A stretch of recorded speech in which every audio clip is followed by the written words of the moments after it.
So we're gonna try a sample bass track. You know, I take a sample and I chop it up. Alright, so I'll find some chops that I want to mess around with.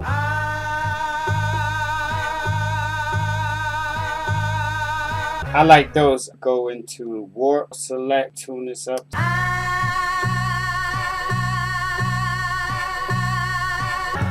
I think that worked. I'll sequence that. I want to see what key that is. That's B minor. Then go into keyboard control. The scale is set to B natural minor. Now the reason I want to do that because I want to play a bass line to the sample and I want to stay in key. So this bass is the S950 Portamento bass.